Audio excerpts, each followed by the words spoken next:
بسم اللہ الرحمن الرحیم. شروع کرتا ہوں اللہ تعالیٰ کے اس بابرکت نام سے جو بڑا مہربان اور بے تحاشا رحم کرنے والا ہے.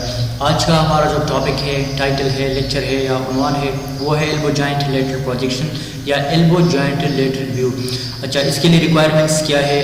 کیس سائز ہمارے پاس ہونی چاہیے 10-12 inch, exposure value 50 to 55 kVp and 5 to 8 MAS یا 50 سے 55 کلو volt pack.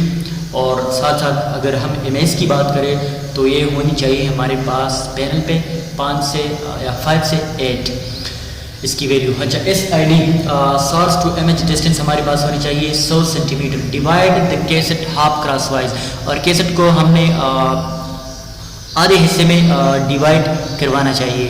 Position of the patient and the cassette, اب پیشنٹ اور کیسٹ کا پوزیشن کیا رہے گا؟ The patient is seated such like as AB کی طرح، جس طرح ہم نے پریویس لیکچر میں کہا تھا کہ anterior posterior projection of the elbow joint. تو اسی طرح ہم نے پیشنٹ کو افیکٹڈ آرم کے ساتھ نیئرسٹ ٹیبل بٹھانا ہے. The elbow is flexed 90 degree and the palm of the hand in the lateral position.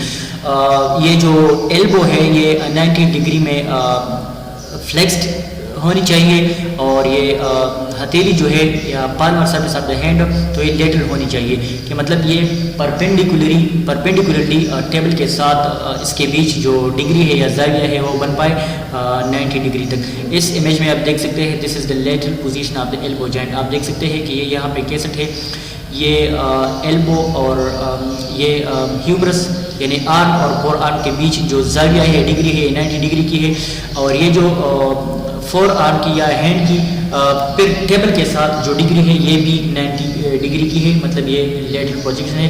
Palmer surface of the hand جو ہے یہ بالکل سائڈ پہ ہونی چاہیے، مطلب لیٹرلی ہونی چاہیے. کسی بھی قسم کی سپینیشن یا پرونیشن اس میں نہیں ہونی چاہیے، اس کو ٹرو لیٹرل لانا چاہیے.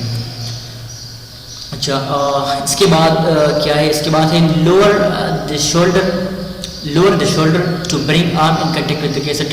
اور یہ جو لوور شولڈر ہے یہ بالکل کیسٹ کے ساتھ کنٹیکٹ میں ہونی چاہیے. The half of the cassette being use place under the patient elbow in centre. اور یہ جو ہاف کیسٹ ہو جس کو ہم نے یوز کروانا ہو تو یہ بالکل پیشنٹ کے ایلبو کے نیچے ہم نے رکھنا ہو. اور ایموبلائزڈ لمب، اور یہ لمب جو ہے اس میں ایموبلائزیشن ہونی چاہیے، مطلب یہاں پہ کسی بھی قسم کی مومنٹ نہیں ہونی چاہیے. اچھا، سینٹرل رے ڈائریکشن، مرکزی شعاع کی جو سمت ہوگی یا پوائنٹ ہوگی وہ کہاں پہ رہے گی؟ تو vertical ray is centred over the epicondyle of the humerus. یہ ورٹیکل سینٹرل رے جو ہے یہ بالکل سینٹرڈ ہونی چاہیے یا ٹارگیٹڈ ہونی چاہیے اوور ہیومرس کے ایپیکنڈائل کے اوپر یہ ٹارگیٹڈ ہونی چاہیے. کہاں پہ؟ ہیومرس کے ایپیکنڈائل پہ. اچھا، امیج کیریکٹرسٹکس، یہ امیج کیریکٹرسٹکس ہے سارے.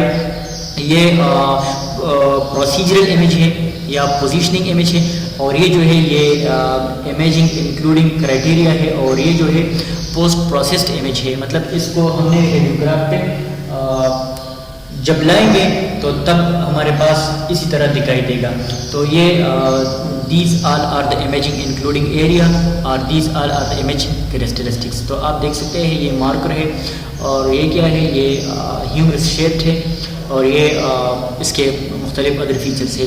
تو امیج کیریکٹرسٹکس میں ہمارے پاس ہونی چاہیے the image should demonstrate the distal third of the humerus.